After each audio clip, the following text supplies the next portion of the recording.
And I was still curious, still not completely convinced deep down inside, even though I was seeing supernatural effects in my life from Christ's work because he was saving me from the devastating life that I was living at the moment. But I was not intellectually convinced, like you said. So once my faith did deepen, I was going to daily mass.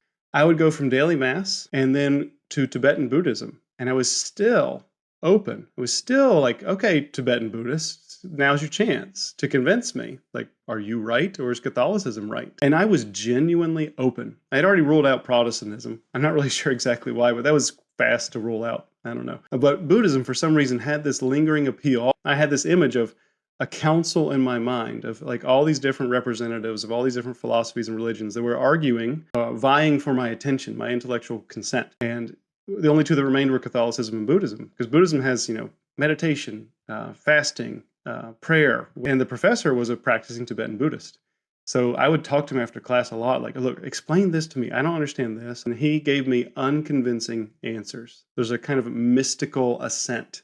You just have to believe it. There isn't a rational component to a lot of what Buddhism teaches. And at the same time, my Catholic faith was growing, and I was seeing rational and supernatural evidence that this is true, and just experiential evidence that this is real because my life was changing. And then all the competition died eventually. Didn't take very long, and Catholicism was the clear winner.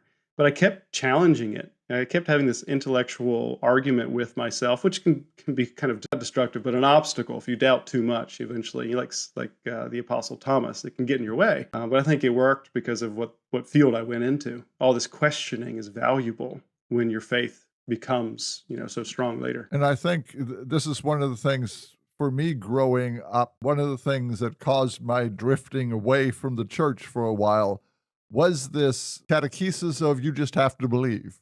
And it wasn't until I was exposed to the reasonable side of Catholicism that I realized that it takes both. Fides et ratio had not been written yet. So that's right. And for me, it was always, it has to make sense if I'm going to believe it. I mean, I don't have to understand all of it, but it has to make sense.